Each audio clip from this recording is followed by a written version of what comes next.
Hi, today we're going to do something a little different. The weather outside is pretty nasty in the Midwest. We're getting into the winter season.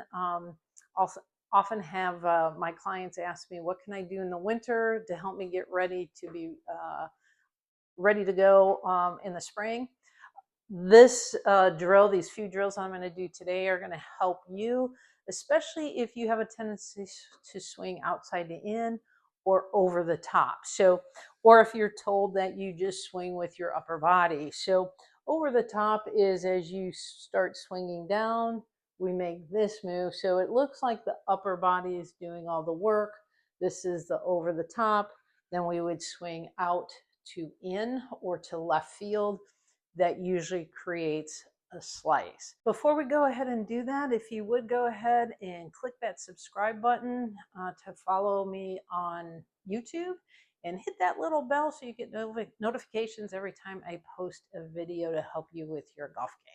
So let's kind of talk about some of the exercises we can do to help that motion of over the top. So when we make that move, oftentimes we think, okay, my upper body is trying to do all the work.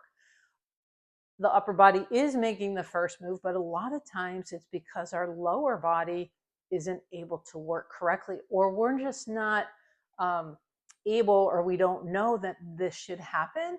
It could be a coordination thing. It could be a physical limitation, but what we want to do is find out, okay, can you make the move to start practicing so you're able to swing correctly? And the move is this.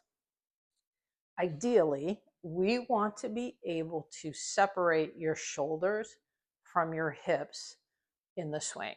Okay, so as you swing back, the shoulders start, the shoulders turn more, the hips turn a little bit.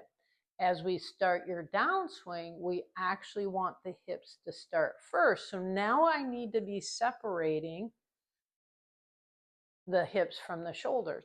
If I can't do that, everything starts moving together, and that's going to cause the over the top. So the assessment that we usually do when someone's doing that, and that's my benefit and the student's benefit, to see if, okay, is there a physical issue, okay, or a coordination issue of we're not able to separate, and the drills that I'm going to give you are going to help you do this separation. So the first drill would be, you go ahead and set up with your hands across your chest, get in your 7-iron position, and what I'm going to ask you to do is keep your hips still and just go ahead and turn your shoulders. So we want to be able to turn your shoulders without moving the lower body. Okay, and most people can do this.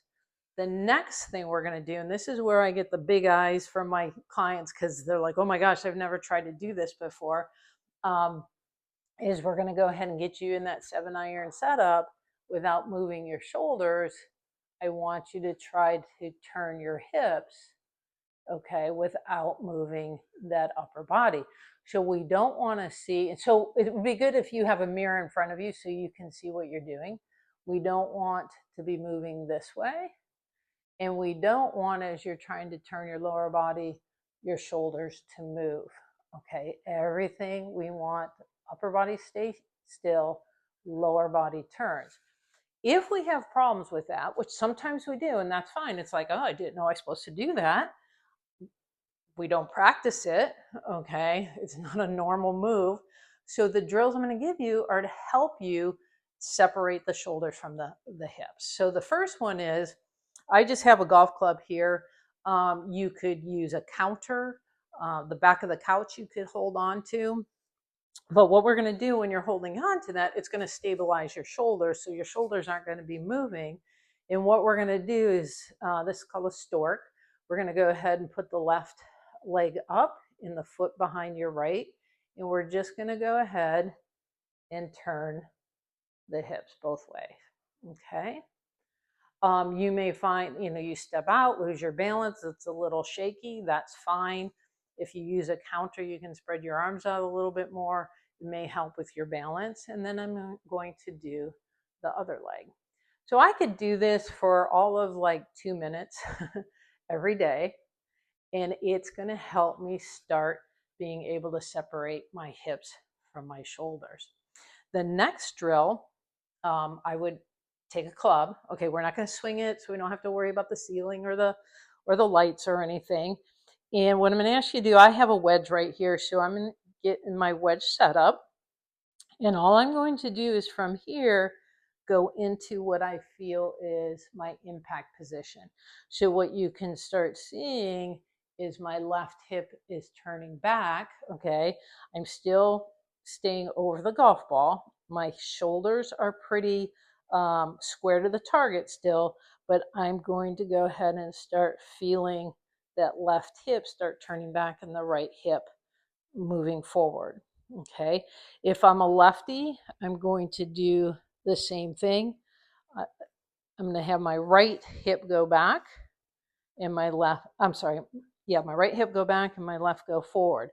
Even as a right-handed golfer, I'm still going to practice this, okay, because I need to be able to separate both ways. It's kind of like doing curls. You wouldn't just do your right arm. So you have a big old muscle on your right and a skinny left arm. You would do both to even those out. So anytime we're doing exercises, we want to do both sides of your body. So those two drills would help a lot. The last drill would be actually to start getting to separate your shoulders from your hips as opposed from your hips to your shoulders. And what I'm going to do is just kind of sit at the edge of a chair. I'm going to go ahead and put the club across my shoulders. And all I'm going to do, now the chair is going to stabilize my hips, and I'm just going to go ahead and turn my shoulders and it'll feel like I'm turning my torso a little bit. This actually feels really good on my spine. And again, it's just to get you to start being able to separate your shoulders from your hips. So try these exercises a couple minutes a day. I think you'll find it makes a huge difference the next time you go out to hit balls. You won't even know you're doing it. We just have to train your body to do that. If you like this tip, please go ahead and follow me on Facebook and Instagram and subscribe to my YouTube channel.